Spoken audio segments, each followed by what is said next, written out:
Chapter 636 Change of Focus. 1. Was this all planned by you?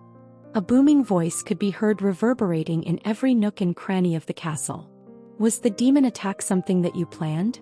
I was confronted by Silig, who cast a menacing glare in my direction as we stood face to face with each other.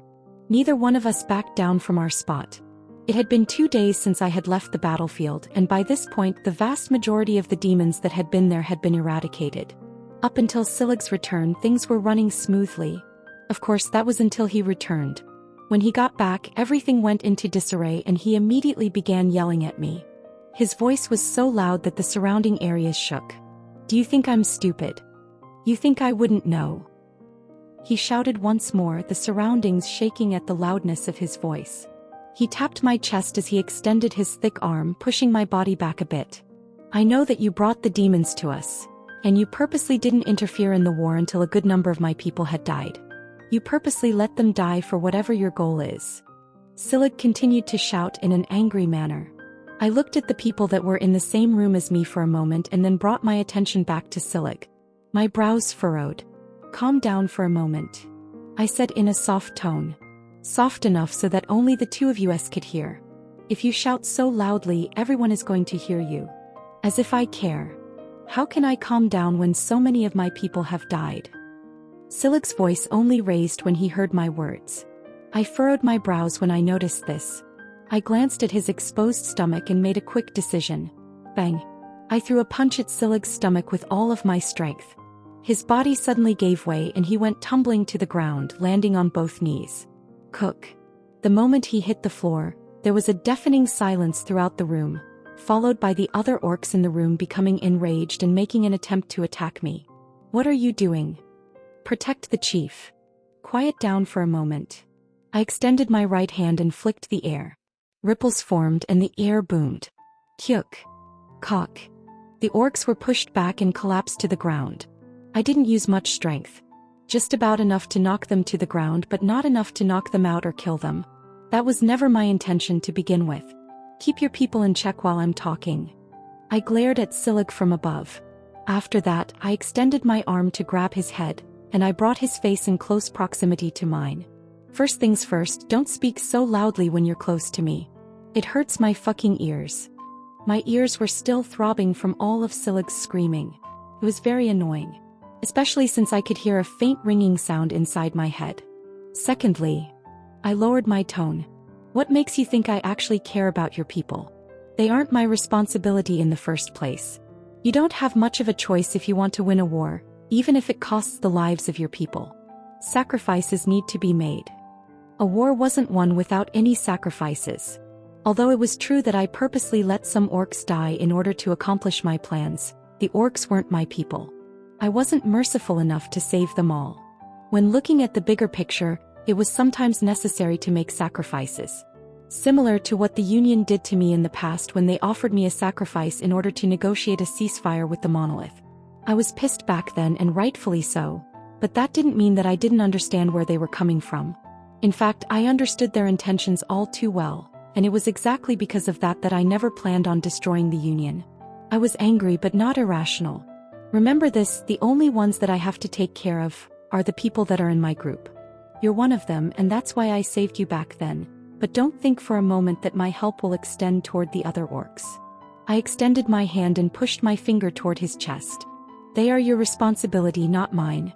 Whatever happens to them, it's on you, not me." I let go of Silig's head and pushed him back. "Next time you want to complain about something, remember the words that I said to you." Then I turned to look at all the people present in the room. Glaring at them, I raised my hand and flicked my finger again. Thud. The orcs who had been slowly standing up fell back to the ground, unconscious. Ava and the others were the only ones who were spared. I turned to face them and nudged the door with my head. "Do me a favor and leave the room for now. I need to take care of a couple of things." "All right. Got it." After I had finished speaking, they exited the room and silence swept the place. "Get ready." A low, sinister voice reverberated throughout the halls of a large castle. "The troops are ready. We're ready to depart at any time." A demon replied while kneeling down on one knee. Suriel lowered his head to glance at the demon before nodding his head. "Emichon." This is the perfect time to strike. The truth of the matter was that he was disobeying the orders that he had been given initially. At first, it wasn't in the plans for him to fight against the orcs. The sole reason they were supposed to be kept alive was so that they could be turned into contractees. This was the past, however. Upon seeing the strength of the human that appeared out of nowhere, Suriel felt a sense of danger. He needed to remove the threat as soon as possible. We're departing in the next hour. Make sure to have everyone ready. His mind was connected to the spies. Everything that had happened in the Orson territory was seen by him, and he knew that the human and Silig were having an internal dispute. If there was a best time to strike, it would be now. Sweeping his gaze over all of the demons that were present in the hall, Suriel's voice turned ice cold. I will kill anyone that is late. Yes, sir. The demon hastily nodded his head, clearly afraid of Suriel. Good. Suriel nodded his head in satisfaction. The demon that had been standing before him vanished, and he was left standing all by himself in the halls of the castle. The rhythmical sound of his footsteps echoed as he stopped in front of a large glass window. Not bad.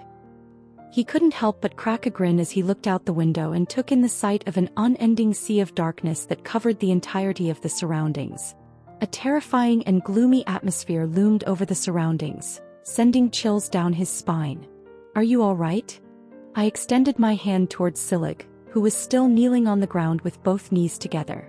Silig shot me a look and grabbed my hand, helping himself up. You didn't hold back on your punch, did you? You can't blame me. It would look more realistic that way. Plus, I helped Silig up with my hand. God, he's heavy. Aren't you an orc? Isn't your body supposed to be strong? A punch like that shouldn't really be too much for you anyways. It still hurt. Silig grumbled while he rubbed his abdomen area. You'll be fine. I nonchalantly waved in his direction. Although I did in fact punch him with everything that I had, it was a little too much for Silig to still be complaining about it. He was an Orson chief, for God's sake. Anyway, I think we've got the message through. Everything that just happened was an act. Obviously, I wanted the demons to see that the situation was not that good inside of the orc camp with me fighting with Silig. Serve as a motivation to make them come faster. Prior to this, I had Ava and the others relay the message to Silig to act this way. It wasn't necessary, but with just how big the war was going to be, every little thing mattered, and something like this couldn't be overlooked. Silig thoughtfully nodded his head. After discussing a few more things with me, he left the room. Echi. I let out a long sigh once Silig left the room. Finally, shit. My hand trembled and I clenched my teeth. The pain I had been suppressing since the beginning was finally releasing itself, and I was gradually losing control of my body. A bitter smile spread across my now pale face. At least I was able to hold this in until he left. Ugh. Chapter 637 Change of Focus, 2.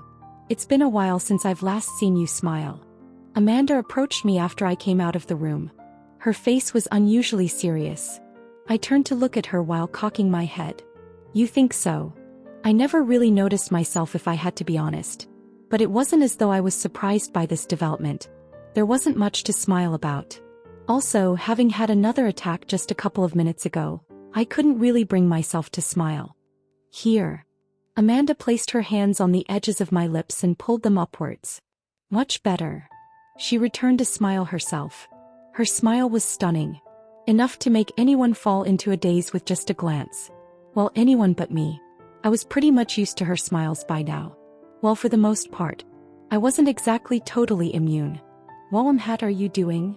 It was hard to speak when she had her hands on my lips, pulling them up. Helping you smile. What does that have anything to do with the situation? It doesn't. Amanda let go of my lips. It's just that you look a lot better if you smiled a little more often.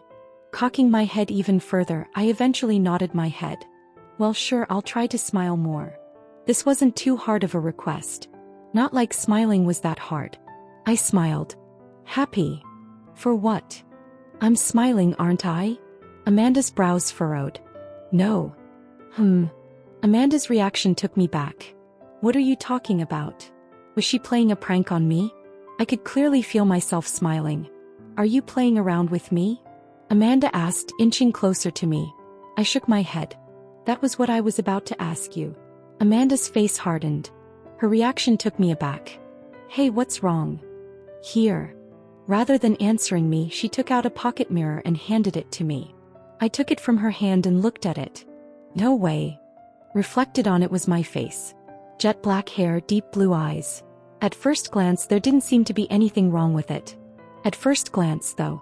Upon closer inspection, I realized something. Why am I not smiling? My expression. It was stiff. Although I felt myself smiling, I did not have a smile on my face. Just what in the... I closed the pocket mirror and handed it back to Amanda. Thanks. Rin, what's going on? Amanda took the pocket mirror back and looked at me with a worried look. I waved my hand in reassurance. It's nothing to worry about. Just a little side effect of practicing a certain art. I will be able to smile soon. That was a lie. Most likely this came as a result of the previous attack I had. For now, it's better if I just play this off as something like a side effect of an art I'm practicing. If you say so. Amanda nodded her head, her face still filled with doubt and concern. Obviously, she didn't buy my excuse, but as expected of her, she didn't push for an answer. You hungry? I rubbed my stomach and attempted to change the conversation. A bit. How about we go eat then? I wouldn't mind that. Great. I stretched my back a bit and gestured to Amanda with my hand. Come, let's go eat. Emichung. Because of the light breeze that was blowing across the grassland, the blades of grass that previously stood upright bent in a prostrating fashion. 3 figures flashed across the grassy field as their feet left behind shallow footprints. They moved in such a covert manner that they left no trace of their presence. How much longer do we have to move? There were a total of 3 shadows, and one of them was Melissa. Her breathing had become labored as she worked hard to keep up with Jean and Emma. Slow the fuck down. I'm going to die at the rate we're going. It wasn't until she started swearing that Jean and Emma finally slowed down and gave her some time to recover. Ha, have some mercy. I'm about to die over here. She quickly fell back on the grass and supported her body with her extended hands. The first one to complain was Emma, who grumbled. You can't really blame us for going too fast. You were the one that insisted on following us. That's because I didn't know you guys were going to run for 5 hours straight. Melissa had a hard time breathing as her hands leaned on her knees and she took deep breaths to try and steady herself. The two were moving at such a rapid pace that it was impossible for her to keep up with them. Despite the fact that she wasn't exactly a weak person herself, with her current rank being at Beak, she was still a lot weaker than the 2 of them who were in the S rank range. She was exhausted, and if not for them finally stopping, she would have already started puking on the ground. Fuck, I should have never agreed to follow them. Melissa held onto her stomach and slumped back on the grass. Her goal was clear: find the herb that she wanted. Following Jean and Emma seemed to be the best option, but that proved to be a grave mistake on her end. Raising her head to stare at both Emma and Jean, Melissa stared at the dark sky and waved her hand. Take a rest, you two. I won't be able to move for at least 10 minutes. You might as well rest as well. But I'm fine. Not tired at all. Me too. Emma and Jean responded as they exchanged glances for a moment. Melissa clenched her teeth tightly. Am I out of shape? She lightly pinched her stomach and then lowered her head and allowed her hair to fall to the side of her face. Pondering over something, she asked, By the way, are you sure we're going in the right direction? Positive. Jean answered while he looked toward the distance. According to the orcs, this is the direction of where the demons should be. Koa? Jin's speech halted. It was then that his eyes suddenly squinted and his expression changed. He quickly turned around and his figure vanished from the spot. Hide quick. Wadash. No time for that. After grabbing Melissa by the arm and yanking her away, Emma turned around and followed Jean from behind. They saw a large boulder off in the distance and hid behind it. Immediately after that, Jean stepped forward. Pressing his foot into the ground, Melissa felt a slight fluctuation in the air. His sudden actions aroused her curiosity as she looked around, wondering what he had done. But just as she was about to say something, she noticed something in the far distance. Her mouth instantly shut and her expression mimicked that of Jean and Emma. Well, shit. Everything is ready. I met up with Rander after I received a direct message from him. We were standing in front of a circular room surrounded by 4 thick metal pillars on one of the castle's lower levels.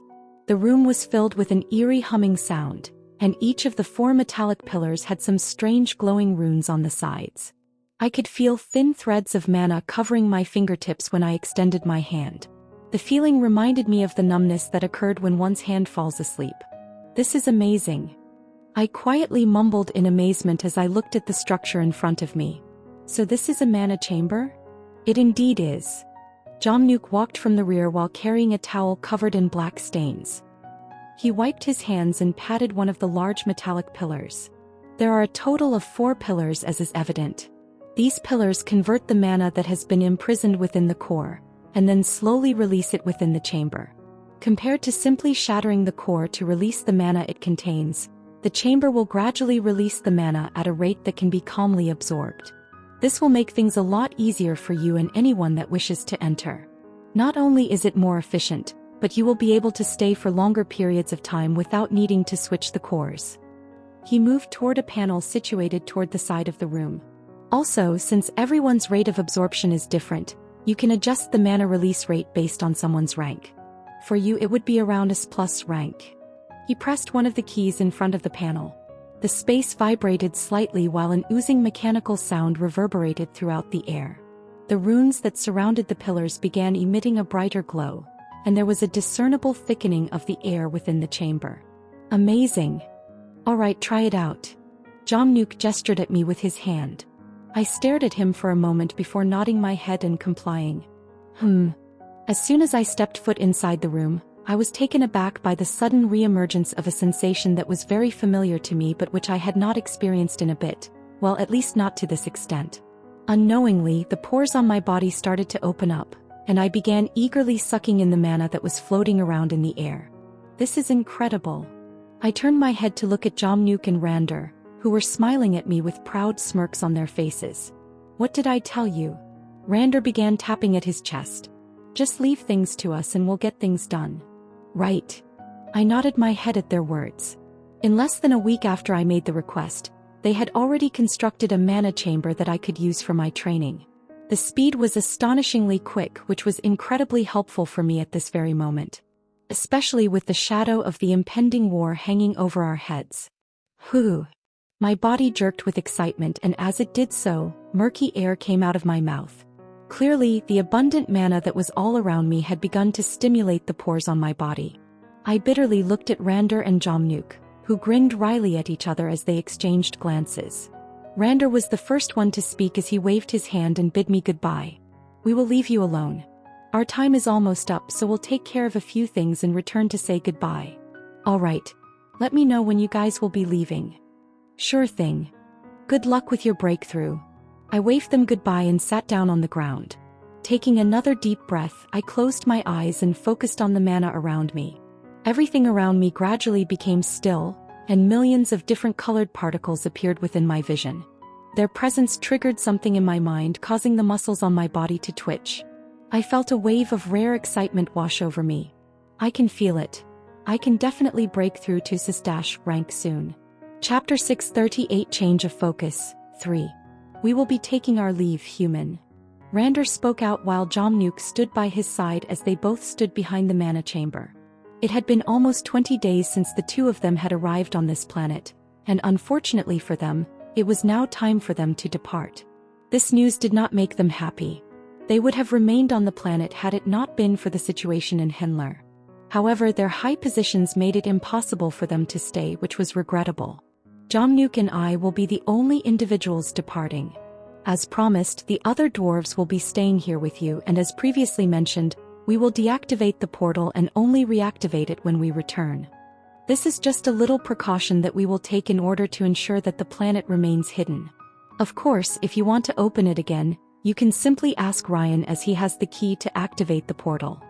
Even though the dwarves who had come here were people whom both of them had put their full faith in, it was never a bad idea to be on the side of caution.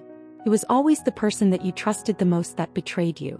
As a result, Jomnuk and Randor arrived at the realization that it would be wise to close the portal upon coming out of the portal. In any case, even without Ryan, you did mention that you had another way out, so I won't say anything further. Randor tapped on the large metallic door that separated him from Run, who was still inside. I wish you luck with your breakthrough. Thank you. Ren's voice could finally be heard from the other side of the door. Rander returned a smile. Don't mention it. He turned around after that. Jamnuk followed him close from behind. We'll come back in at most a month. Human time, which is around a year here. 10 months. Rander's brows furrowed and he murmured to himself. Well, it shouldn't be a war that lasts too long. In any case, by the time we get back, everything should have been taken care of. Hopefully, the foundation of the city will already be built by then. I honestly doubt Ren will need any more than half a year to completely finish the demons. Jamnuk commented from the side. He too was engaged in serious reflection regarding the issue with the demons. Due to the fact that this planet presented the dwarves with a wealth of opportunities, he was understandably anxious about the matter. Don't worry about it. If he manages to break through, the war should be a breeze. I guess you have a point. Jamnuk finally nodded his head. Even though he wasn't as strong as Rander and he wasn't a specialist in combat, he had certain artifacts that could help him gauge just how strong Ren was. And after briefly using them to measure Ren's strength, he knew that Rander's words contained some truth in them. That being said, I have a feeling that things are a bit more complicated than what they seem to be on the surface. It wasn't just a feeling because his artifact picked up a powerful fluctuation coming from a distance. However, because it was so far away, Jamnuk couldn't be certain about the validity of his assumption. Upon hearing his words, Rander's expression changed to one of grave concern. How sure are you about this? Not very. Jamnuk shook his head before giving him a rough rundown of what he had found. I see, that makes sense. So what should we do? Nothing, we have to go back for the time being. It is up to the human to figure out what the next step in the process is. We have finished our part and it is now time for us to go. Well, all right.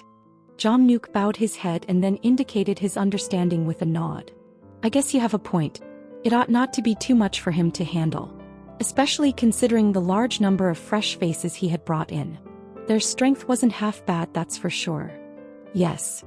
Rander gave a subdued nod before turning his attention toward a specific corridor.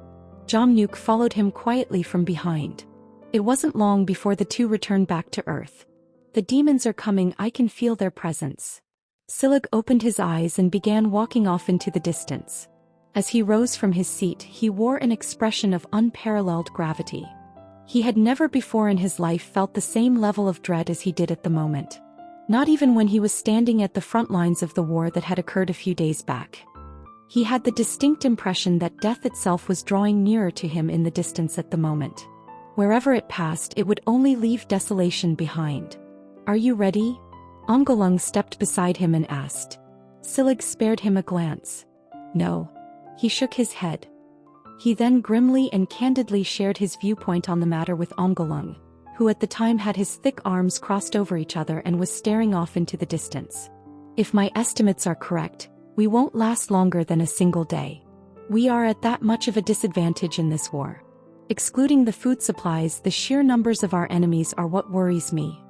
A sudden thought occurred to Ongolung as he turned to look at Silig. What about the human, can't he help? If it's him, that's with the human included. Silig poured cold water on Ongolung as he cut him off. In spite of the fact that he was aware that Rin was a capable individual, at the end of the day, based on what he observed, he was stronger than him, but not significantly stronger than him. At least not to the point where Silig felt completely hopeless. Although he did completely subdue him and display a great deal of strength during the First War, Silig believed that this was not sufficient. He was aware that the foe that was approaching might not be significantly more powerful than Ren, but that was irrelevant to the discussion at hand. What difference would it make if he were the strongest individual in the battlefield if he were facing off against millions of demons? Even an elephant would die at the hands of millions of ants. Get ready for battle. After taking one final look in the direction of the horizon, Silig turned around and entered the castle once more. Just as he was about to enter, he didn't forget to say a few more words to Ongolung, who was still quietly staring into the horizon. This may be our last war, but we should at least make it count. Don't die in vain. His presence gradually faded away into the background of the castle. Ugh. A groan escaped from my mouth as I felt a sweet sensation rise from the back of my throat. Fuck, this is much harder than I originally thought. Breaking through to SS-rank was a harder task than I had originally anticipated. Despite the plentiful mana that was around me, for some unknown reason, my body refused to rank up. Typically, there would be this weird tingling feeling running through my body when I felt that I was about to break through. At least the natural way. Wasn't so much so this way when someone took a herb to increase their rank. In any case, I currently didn't feel anything at all, which was strange. I swear I felt the sensation not too long ago. What's going on? 10 minutes, 20 minutes, 1 hour, 2 hours. No matter how much time passed, the sensation that I was expecting never came. What is wrong? I knew that I was close to breaking through to SS-rank. The fact that I could already agglomerate man in solid form was a testament to that. Yet, there was something that I was still missing. But what exactly am I missing? No matter how much I racked my brain over the mat, I just couldn't seem to come up with a solution to the problem. Boom. Suddenly, the room began to shake and I could hear an explosion going off in the distance. Instantaneously, I was aware that the war had already begun, and the sense of urgency that I had previously been experiencing only intensified. Fuck. This can't go on. The longer I procrastinated, the worse the circumstances were going to become when I finally went back outside. Despite the fact that I had faith that Hein and the others would deal a significant amount of damage to the demons, I couldn't help but feel that it might just not be enough. The demons were simply too numerous, and what if there is a demon that is much stronger than is known? One that could even cause problems for Liam? Realistically speaking, with Liam around, there shouldn't be any problems in the war. He was strong. As a matter of fact, he was most likely just as strong as I was. His presence provided me with a sense of comfort and safety. However, what if, in the unlikeliest of scenarios, the demon that was watching over the other demons was something that not even he was able to hand? That would be really bad. As I worked harder to collect the mana that was all around me, the sense of urgency that had been building up inside of me intensified a further notch. Ugh. I could feel my head starting to spin as my heart started to beat at a faster and faster rate, and before I knew it, sweat started running down the side of my face. Fuck it. When I swept my hand in front of me, a variety of medicinal plants and potions materialized before my eyes. I can't let that happen. I must break through no matter what. I reached out and grabbed one of the herbs and then I chewed on it. Since I can't break through naturally, I might as well force it. As soon as I took a bite of the herb, I felt a surge of energy throughout my body, and the throbbing in my veins intensified.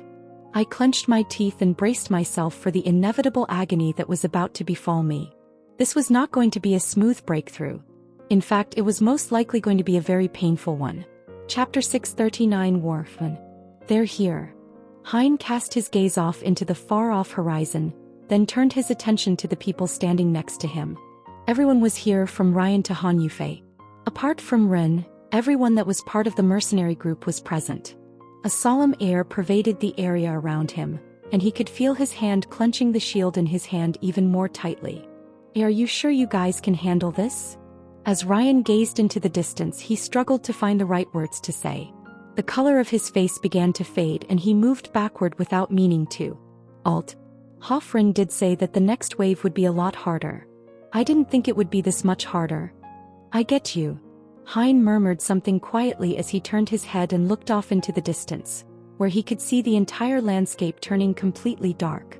The longer time passed, the more evident it became that a sense of impending doom emanated from the distant sea of darkness that stretched all the way toward the horizon and didn't seem to end.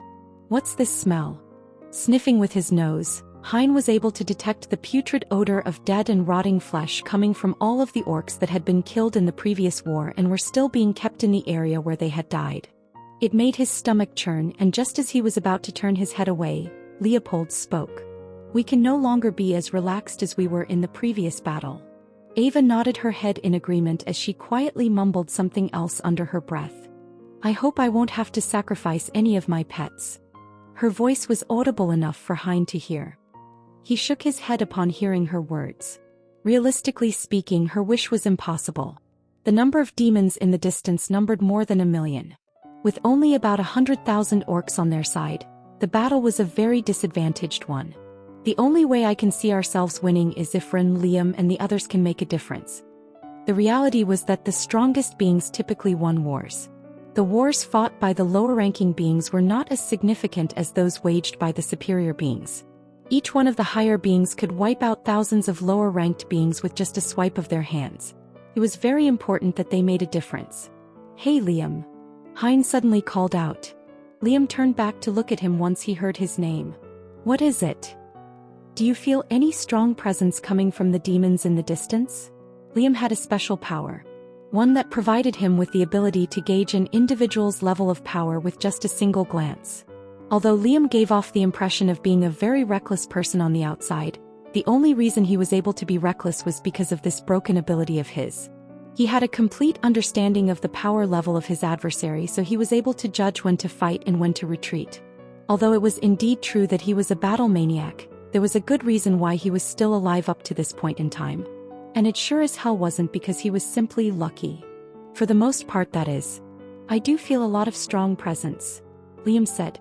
To Hein's surprise, Liam's voice was extremely solemn at the moment, which was quite unusual for him because he typically sounded bored. In fact, he also detected a hint of excitement in his voice. Clearly, the situation had tickled his battle spirit. "There are multiple marquee ranked demons that I can see with just a glance." "How many?" "About 27 of them." "Tis." Hein took a breath of cold air. The mood instantly shifted and became incredibly heavy as soon as his words came out. 27? Ryan shouted in shock as he woke up from his daze. His expression was incredibly pale at the moment. "We might be screwed." Hein felt his hand tremble a little as he looked at Ryan. His reaction, he understood it. Counting Liam, Angelica, Silig, Omgulong, Ren Jin and possibly Han Yufei, they were at a massive disadvantage when it came to those who could put up a fight against marquee-ranked demons. To make matters worse, Liam's next words caused everyone's faces to freeze. "There also seems to be a Duke-ranked demon hidden at the far end." Liam's eyes squinted, and the yellow hue that was emanating from his eyes became brighter. It wasn't long before his face became extremely serious. "It also doesn't look like a regular Duke-ranked demon. I'm afraid he's someone that is in the late stages of his rank. He isn't someone that I can defeat with my current abilities." Haha. Hein let out a nervous laugh as he stared into the distance. For the first time in a while he finally felt hopeless as his knees started to weaken a little. "I might actually die today." The demons were now closer than ever, and the pressure coming from them was even more apparent. It was tremendous. "H.A." Hein let out a long sigh and lowered his head. "I guess I'll be seeing you soon, small snake." Hein put on a brave face and took a deep breath, slapping the sides of his cheeks and making a loud clapping sound that startled everyone around him. "Fuck it." He cursed out loud. "There's no point thinking negatively. At the moment, with all the training that we did over the past 2 years, there's nothing that will say that we will lose. I also doubt Rin would send us here without knowing about the situation. Let's just try our best not to die, alright?" "Who said anything about giving up?" Hein suddenly felt Liam's disgusted look. He turned his gaze toward the distance and added, "I never once said that the war wasn't winnable. I was Hiche. This is so fun." Liam moaned halfway through his sentence. Everyone silently took a step away from him. Not that he cared as he continued to stare into the distance and slowly unsheathed his sword. "The more I think about it, the more excited I am getting. Finally, I don't have to hold back. I want to see just how strong I've become." Plike. At this precise moment, a deafening metallic rattling reverberated throughout the air as the castle's gates began to lower and large catapults began to move out into the surrounding area. Diverse types of orcs, numbering in the tens of thousands, were stationed close to the catapults and slowly pulled it forward. Their massive frames instantly attracted the attention of Hein and the others. "They are using those things again, it's no use. Although they are strong, it takes way too much time to reload those things. By the time the demons arrive, the orcs' formation will be in disarray." Leopold mumbled as he leaned his body forward, gazing at the large catapults moving down the hill. "He has a point." Hein quietly nodded his head when he heard Leopold's comments. The weakness of the catapults was glaringly obvious to him. At least from what he saw in the first battle. Not only did they require an excessive amount of time to reload, but they also disrupted the momentum of the orcs, who were forced to reposition themselves in order as each reload displaced them from their formation. A lot of precious time was wasted as a result of this problem. That's not necessarily the case. Ryan shook his head once he heard Leopold's comments. Everyone turned their attention toward him, who calmly pointed at the catapults. Why don't you guys look closely? Do those things look like normal catapults to you? His words caused everyone's pupils to constrict as they concentrated more intently on the catapults. It was at that moment that the eyes of a few of the people who were present opened wide in shock. That. Ryan nodded his head and explained, fully expecting their reactions. Yes, the dwarves have made adjustments to the catapults, so there is no need for anyone to be concerned about the current predicament. According to what I've gathered, the amount of time it takes to reload the catapults has been cut down significantly, and their weight has also been drastically reduced. He suddenly puffed up his chest a little. And this is no thanks to my master, Jomnuk. Thank God. Hein sighed in relief upon hearing Ryan's words. He had almost forgotten about the dwarves. Hein had been unable to see what the dwarves were doing because he had been training with the others. However, when he thought about Henler and how intelligent the dwarves were, everything started to make sense to him. With their help, the situation wasn't as hopeless as he thought it was. Is that the only thing that they built? He suddenly heard Han Yufei's voice. Ryan glanced at him briefly and replied. No, there's still a couple of other things that they've built. For example, the walls of the castle have been reinforced, and the same can be said for the equipment that the orcs are wearing.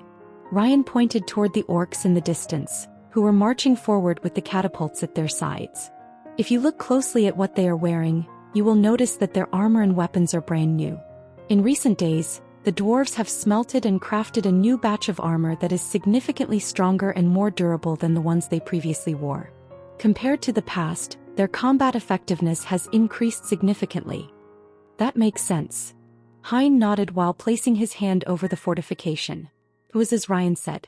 The armor and weapons that the orcs were wearing did indeed look newer compared to the ones they previously used. With it, they should be able to last longer, but... Hein sighed as he took another look toward the distance. There were simply way too many demons for him to count. He was beginning to doubt the effectiveness of this equipment change. From the looks of things, the equipment change is not going to cut it. Realistically speaking, the outcome of the war will most likely depend on Liam or Ren, the two strongest of the group. If they somehow managed to defeat all of the Marquis-ranked demons and the Duke-ranked demon, then perhaps there was a chance for them to win the war. But that's only if Ren is here. Turning around and seeing that Ren was still not present, Hein grimly shook his head. Last he heard, he was trying to break through to the next rank. It was both good and bad news. Taking another look at the demons in the distance, Hein's grip over the fortification increased. I hope he can make it in time, or we're fucked. Chapter 640 War. The demon's higher army was made up of 1 Duke-ranked demon, 27 Marquis-ranked demons, and 500 Count-ranked demons. It was a force that should have easily wiped out anything that was on the planet. They would have conquered the entire planet long ago had the demon's ultimate goal not been to make all orcs their contractees. Surial, the Duke-ranked demon in charge of overseeing this planet, was currently floating at the tail end of the army. Behind him were the 27 Marquis-ranked demons delegates, while the Count-ranked demons were at the very front, leading the Legion of Demons. Duke, we have almost arrived. One of the demon delegates spoke. Surial came to a stop in the air and gazed into the distance. His brows furrowed tightly. Likewise, the demon delegates came to a halt and turned their heads to look at one another. They found the manner in which Surial was behaving to be rather peculiar. Is there anything that you are displeased with, Duke? The demon that had spoken before asked. Surial shook his head. No. The demons took a breath of relief. Surial was notorious for his impatient and tyrannical nature. One wrong move and they would find themselves dead without knowing how they had died. His next words, however, brought heavy tension into the air. I just get the distinct impression that there are several powerful figures off in the distance which the scout report didn't make me aware of at all. If the error was only by a factor of 1, I could possibly have let things go. However, for some reason I get the impression that the number of powerful figures is much greater than what is reported. Why is that? The demon delegates broke into a cold sweat as they stared into the distance. Even though he didn't make any outward displays of his anger and didn't say anything to indicate it, everyone understood that Surial was incredibly angry at that very moment. He was the sort of demon who was happiest when he was in complete control of everything, so the fact that this chain of events had clearly gone in the opposite direction of what he preferred was very frustrating to him. For there to be variables that he hadn't thought of. He was clearly displeased. How is this possible?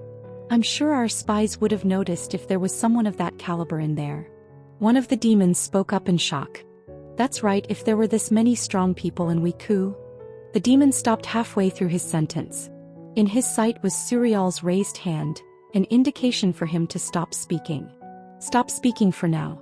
I'll let this slide since this isn't too much of a problem. All the demons sighed in relief when they heard his words. Depending on how well you do in the war, I'll decide whether to kill you or not. Once he uttered those words, the faces of the demon delegates hardened. All of them swallowed a mouthful of saliva as they exchanged glances. Clearly, the threat from Suriel had worked as their gazes turned sharp. Especially when they were looking at the castle and the Orson army in the distance. What do you want us to do, Duke? Nothing for now. From the looks of things, it appears as though our enemies are aware of the fact that we've implanted spies in their midst. Suriel dampened the enthusiasm of the group. He gazed at the vast army in front of him with a dispassionate and icy expression. Let the weaker demons fight for the time being. There is no immediate need for us to join the conflict. Observe the situation from where you are and intervene if you notice anything out of place. If not, remain put while I take care of the Orson leader. Suriel's wings slowly started to expand. After pressing his foot into the air, he vanished from his previous location and materialized at the very top of the demon army. Fwop. As he spread his magnificent wings even further in the air, he produced a massive shadow on the ground below. As he looked around the castle, his eyes eventually settled on a specific individual inside the structure. Silik. There you are, Orson Chief. His croaky and sinister voice rang through the air like a gentle whisper. He extended his hand and all of a sudden, a powerful force erupted from within him. It shot straight towards Silig in a ruthless manner, moving at extreme speeds. The power behind the attack was so great that the surroundings began to warp, and as a result, several hundred demons fell from the sky and smashed into the ground. This was all caused by the residual demonic energy that was left over from that one single attack. Move away. Silig, who was subjected to such a terrifying attack, could only watch helplessly from below as it dove at terrifying speeds in his direction. With just a glance, he could tell that he could do nothing against the attack as it was simply far above his level. Even the orcs that were next to him felt completely hopeless.